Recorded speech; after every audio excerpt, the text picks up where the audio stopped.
ವಿಭಾಗ ಭಜನಾ ಮಹಾಮಂಡಲ ಮತ್ತು ಶ್ರೀ ಕ್ಷೇತ್ರ ಹನುಮಗಿರಿ ವತಿಯಿಂದ ಹನುಮಗಿರಿ ಕ್ಷೇತ್ರದಲ್ಲಿ ನಡೆದ ಬೃಹತ್ ಭಜನಾ ಸಂಭ್ರಮ ಐತಿಹಾಸಿಕ ಕ್ಷಣಕ್ಕೆ ಸಾಕ್ಷಿಯಾಯಿತು.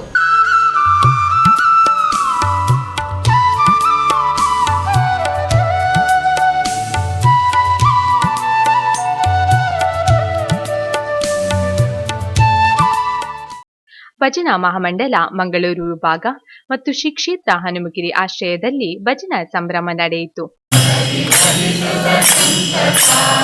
ರಾಮ ಭಕ್ತಿ ಉಘೆ ಉಘೆ,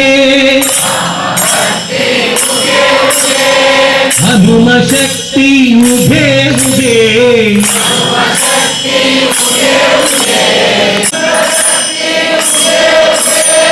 ಸಂಘ ಶಕ್ತಿ ಉಘೆ ಉಘೆ.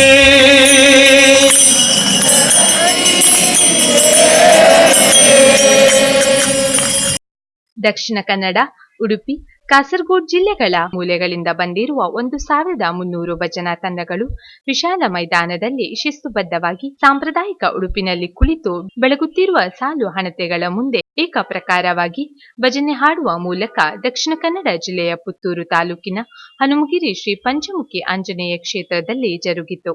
ನಮಾಮಿ ವಿಘ್ನೇಶ್ವರ ಪಾದ ಪಂಕಜಂ, ನಮಾಮಿ ವಿಘ್ನೇಶ್ವರ.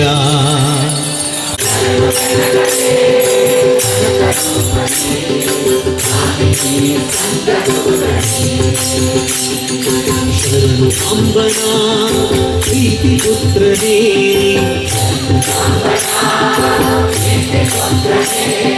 ಶರಣು ಜನರಿಗೆ ಮಿತ್ರನೇ,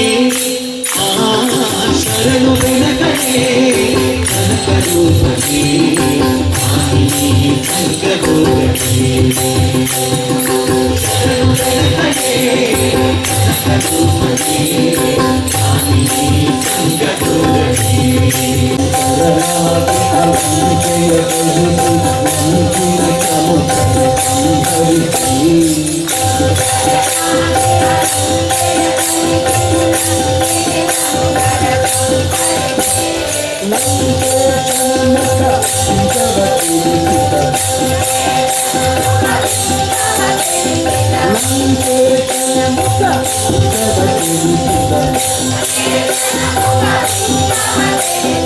ಕೇಂದ್ರ ಸರ್ಕಾರದ ಸಣ್ಣ ಮತ್ತು ಮಾಧ್ಯಮ ಉದ್ಯಮಗಳು, ಮೀನುಗಾರಿಕೆ, ಪಶುಸಂಗೋಪನೆ ಮತ್ತು ಹೈನುಗಾರಿಕೆ ಸಚಿವ ಪ್ರತಾಪ್ ಚಂದ್ರ ಸಾರಂಗಿ ಇವರು ಉದ್ಘಾಟಿಸಿದರು.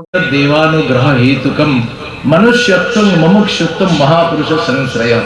मनुष्य जन्म प्राप्त होना लाखों जीवन चक्र अतिक्रम करते हुए ये ईश्वरीय कृपा के बिना नहीं होता है. हम सबको ये प्राप्त हुआ है.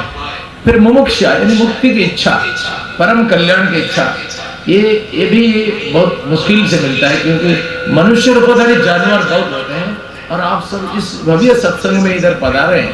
इसके कारण ये प्रमाणित करता है कि ये विवेक हम सबके अंदर में है. और देखिए ये जैसा महान संत विभूति गैरिक धारी हमारे धर्म नेताओं की चरण में बैठने का सौभाग्य हमें प्राप्त हुआ है. महापुरुष का संश्रय ये 3 परमात्मा की कृपा से हमें मिला. और प्राचीन कालादारभ्य अस्माकं देशे ऐसा ईदृशी भजन परंपरायाः प्रचलनम् अस्ति. भजने इत्युक्ते किं? परमेश्वरस्य चरणे आत्मनिवेदनम्. अस्माकं व्यासकृत महाभारत भवतु अथवा वाल्मीकिकृत रामायण हो अथवा श्री गोस्वामी तुलसीदास कृत रामचरितमानस भवतु, सर्वत्रैव भजनस्य महिमा गानं भवति. भगवत्पाद आद्य शंकराचार्य अद्वैत केसरी, परंतु स्वयं द्वैतस्य स्वीकार आत्मनुभवे नास्ति, परंतु लोक व्यवहार्थं भिन्न भिन्न अधिकारी वर्गाणां समुचित विकास निमित्तं ये अपि भजनस्य महिमा स्वीकृतवन्तः. सह गायति भज गोविंदं गोविंदं भज मूढ़मते, संप्राप्ते सन्निहिते काले नहीं नहीं रक्षति धकृतचरणे. पुनः अस्माकं चैतन्य महाप्रभु